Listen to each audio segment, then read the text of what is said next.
Hello, hello. Welcome everybody to High Vibin' It.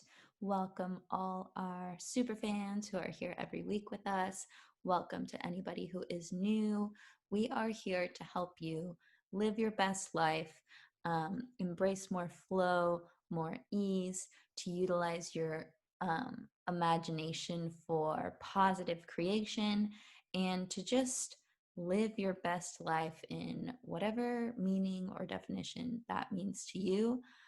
Today is going to be a different kind of episode because Lindsay's actually not joining me. This is your girl, Kelsey Aida, by the way.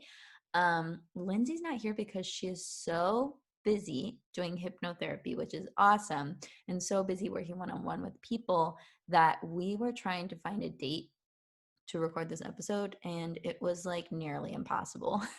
And by the time you listen to this, I will actually be in Mexico on the beach in Puerto Vallarta, taking my boyfriend there for his birthday, and we are going to stay at Casa Luna Azul, which is where we are having, or where I'm hosting, my radical self-love retreat in January, which there is still time to join. So if you want to spend 6 days with me in paradise, practicing radical self-love techniques, healing, doing yoga, having Reiki, eating amazing food, hanging out with girls on the beach, staying in this awesome Mexican castle, as I like to call it, then definitely consider joining. It is going to be like so awesome. The first one was amazing, and this one's going to be Radical Self-Love 2.0, the retreat. So go to kelseyAida.com/retreat.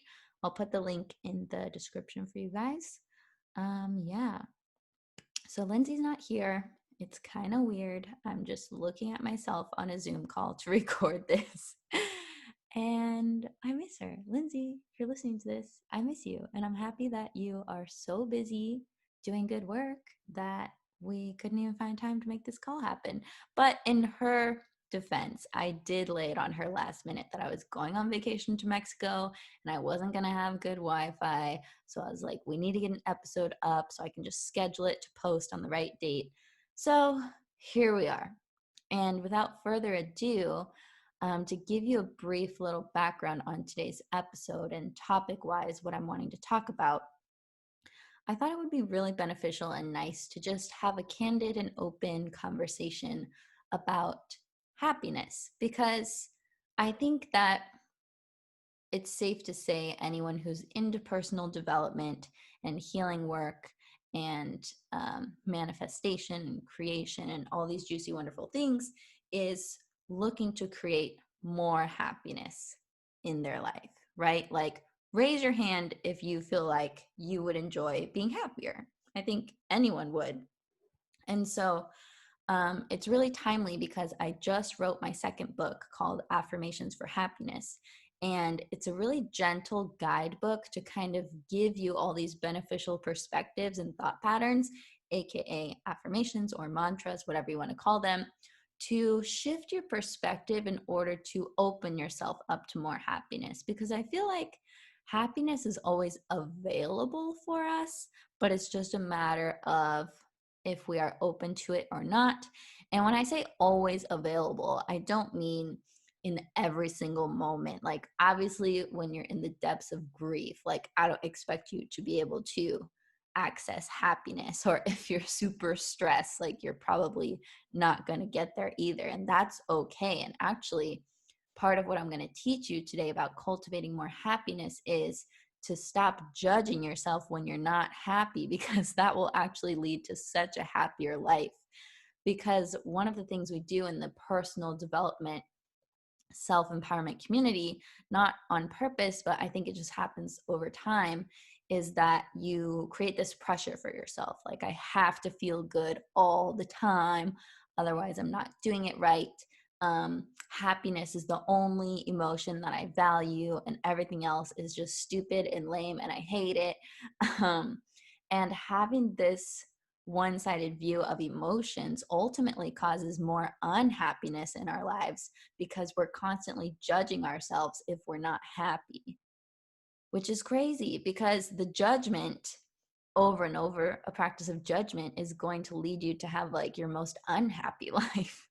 And releasing judgment is what leads to more happiness in the long term in a genuine, cultivated, authentic kind of way. So basically, today I'm going to give a bunch of tips for just like inviting in more happiness and joy and ease and flow in a really authentic and gentle way. Some will be inspired by the book, some go along with the book, just to kind of, give you a little happiness tidbit of like, here's some new practices and perspectives that you can take on to feel better, because I know that's why we're all here. And I don't know everything about life. Obviously, nobody does. But what I do know for sure is that you did not come here to just be miserable and exist for however long of a period of time without experiencing happiness and joy and love and creation and fulfillment and all these juicy things that life has to offer. Like, yes, you came here to experience it all. So there's going to be moments of hardship, challenge, depression, anxiety, whatever. Everyone goes through their ups and downs. Life has its seasons. Like, we're not expecting perfection here. But I can tell you for sure that as a part of the equation of your life, you came here to experience play, fun, happiness, joy. And I think in 2020, it's so easy to lose sight of that because things are so hard and so heavy and so uncertain that we're just almost like depriving ourselves of happiness and joy because we think we need to hunker down and get through it, which can be true, but it can also be true that you're still allowed to play, you're still allowed to have fun, you're still allowed to do whatever it is that lights you up. Just because things are hard and heavy doesn't mean you have to wait to be happy. That kind of defeats the whole purpose, because the only place where you truly have your power is now. So now is the moment to look towards the light. Now is the moment to let in more love. Now is the moment to invite more happiness into your body, into your mind, into your being like you never have before. So here's some of my tips. The first thing I want to get into is what is blocking us from experiencing more happiness naturally. Because when we have all of our needs met and we're not focusing negatively, like, it's actually not that hard to be happy, to be satisfied, to feel content, to feel joyful. Those are all natural states of being. Like, happiness should not be this foreign thing that we never get to experience. But I think this trap that we fall into, especially if you're American, because this is like what the society teaches you, but all people do this, is what I like to call the "I'll be happy when" trap. So you say, I'll be happy when I have that perfect soulmate relationship. I'll be happy when I graduate college. I'll be happy when my son finally calls me. I'll be happy when I lose 12 pounds. I'll be happy when I'm on vacation. I'll be happy when it's the weekend. And you place your happiness into the future. You cannot reach the future from the present. So you are putting your happiness in an unattainable basket. And it's not to say that having those things wouldn't probably encourage more happiness, because I think there's truth to that. But you're making your happiness conditional when you say, I'll be happy when. That's basically just, I'll be happy when this condition is met. And I don't know if you've noticed this or not, being a human, but we don't always have control over the circumstances of our life, right? The only thing we can control is how we are receiving it, the stories that we assign to these things, the meanings that we assign to these circumstances, and how we react and how we choose to delegate our free will and which way we want to go from there, right? Obviously, we're co-creators. Everyone on this show is a big fan of that belief, which is true, but you don't get to choose every moment of your life and every circumstance and every detail and be a control freak about it, which I don't think you would want to do anyway, because then there wouldn't be any surprises. There wouldn't be any room for the universe to deliver something bigger and better than what you can imagine. And that would just be way too much responsibility if you really think about it. So the first happiness trap is I'll be happy when. So basically, the antidote for this is practicing a new belief and a new habit of, I'm not going to limit my happiness to just certain circumstances working out perfectly. Like, I can choose to feel happier now. I can let more happiness in now. And my life doesn't have to be perfect in order for me to be happy, which I believe is actually one of the affirmations in my book. The new book, Affirmations for Happiness, is like, I don't have to have it all figured out. Everything doesn't have to be perfect. And I'm still allowed to give myself the gift of joy and happiness. Like, there's no need to deprive yourself of these things. So, once you become aware of the I'll be happy when trap, you just notice when you're doing that. And that is the antidote. Because once you become aware of that habit and you're like, oh, I'm doing that thing again of putting my happiness in the future and saying, I'll be happy when, then you just bring compassion to the part of you that does that. Because the reason why we do that is it's a form of self motivating. So the part of you that says, I'll be happy when, is depriving you of happiness and basically making happiness like a carrot on a stick so that you'll keep going towards what you want, right? Which kind of makes sense. So I can see why this part of us would do this, but it's detrimental from another perspective because then we're never allowing ourselves to be happy in the now, which is the only place where you can actually access happiness. So keep that in mind and notice. Just start to notice, not judge. We're not going to make it wrong. It's not bad if you do this, but it is helpful if you notice when you're doing it and then you stop doing it. Because when you notice, that's when you can access the choice point, right? The other thing that really lends to an unhappy life, something that blocks us from experiencing more happiness, is when you judge yourself if you're feeling anything other than happiness. So, what I mean is, you're sad. Obviously, when you're sad, you don't want to be sad, you want to be happy. So, you're like, oh, I shouldn't be feeling this way. This is terrible. I'm supposed to feel good all the time. I don't want to be in this emotional state. And like, it's okay to not prefer certain emotions, but when we label them as good and bad, we just create unnecessary suffering for ourselves.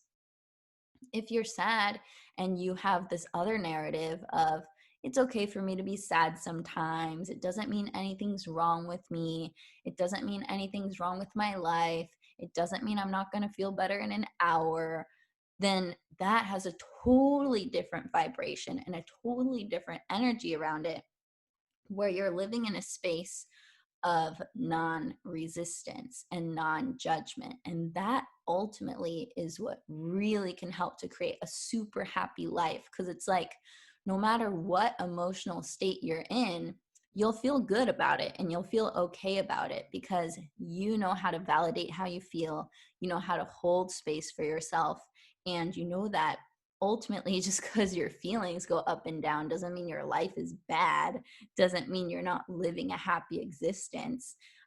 What makes it unhappy is all the self-judgment and inflicting unnecessary suffering on ourselves and kicking ourselves when we're down.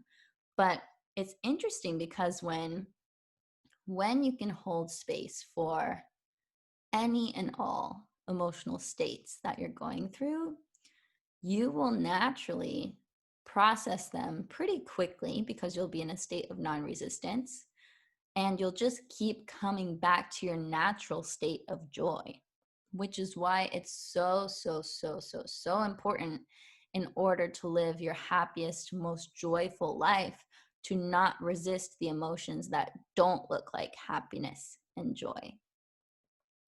Plus, those emotions, the quote unquote negative emotions, the quote unquote contrast of our lives, is what gives context for emotions like happiness, elation, joy.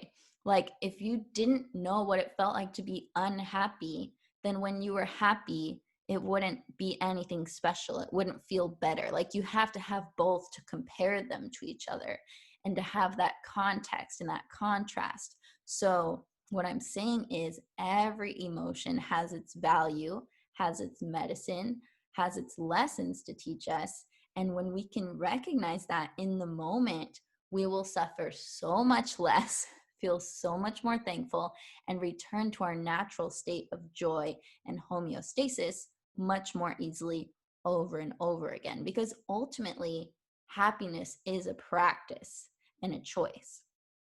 So, those are my two happiness traps that I hope you don't fall into, which is making your happiness so conditional that it's like never attainable, and then you're subconsciously depriving yourself of it all the time, or judging yourself when you feel things that are quote unquote not happiness. So, any other emotion on the spectrum, because as we've established, judging is not that helpful. The other thing I want to say about happiness that I think people are coming into more awareness about now is that it's like not always equal parts, but you have to have two parts to the recipe to create a really happy life and a really healthy, like, emotional state of well being. And that is healing work, so AKA shadow work, and positive focus, AKA positive thinking. So you cannot really live your most authentically happy, vibrant, and genuine life without having both. Because processing the hard stuff and the heavy stuff and noticing your habits that are holding you back or depriving you of happiness, or just digging into the psyche to find out what you don't know that you don't know, is a healing journey that's going to keep bringing you back to more relief and more homeostasis, and hence more happiness. And then from that more neutral space, that's when you can go into your gratitude journal. That's when you can turn to your affirmations. That's when you can practice your positive thinking. Because we also know that on the flip side, too much quote unquote positive thinking can become toxic, because you're expecting yourself to be able to think positive all the time, which is impossible. And you're expecting yourself to just be like this positivity robot, which I don't think is like attainable or healthy.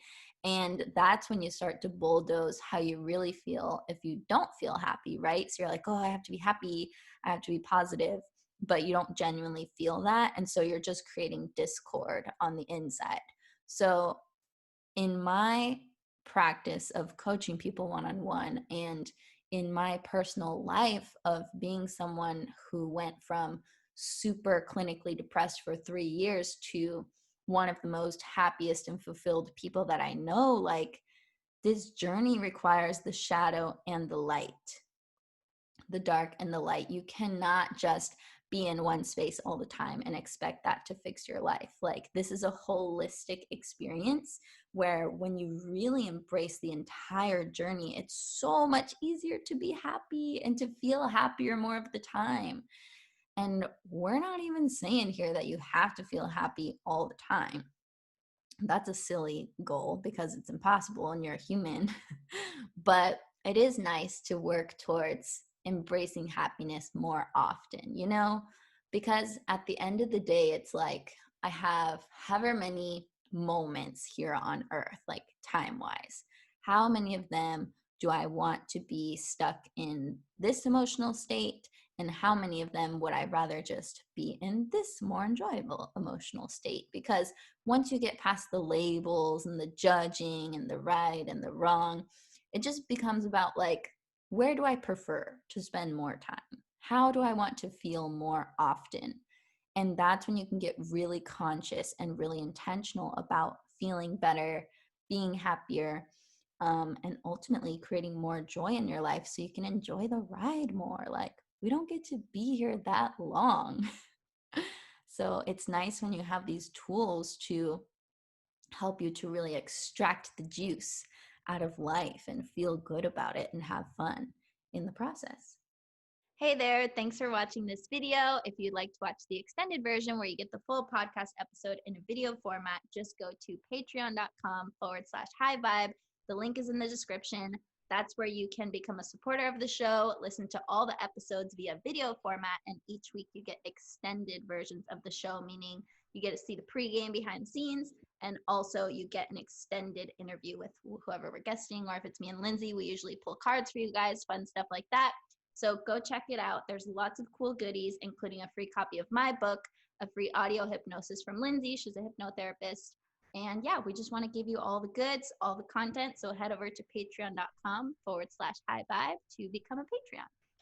Or if you'd rather listen to the rest of this episode, head over to highvibinit.com where you'll see all the links to everywhere that it's getting streamed. Click your favorite one and be sure to subscribe so you don't miss an episode. Thanks for listening.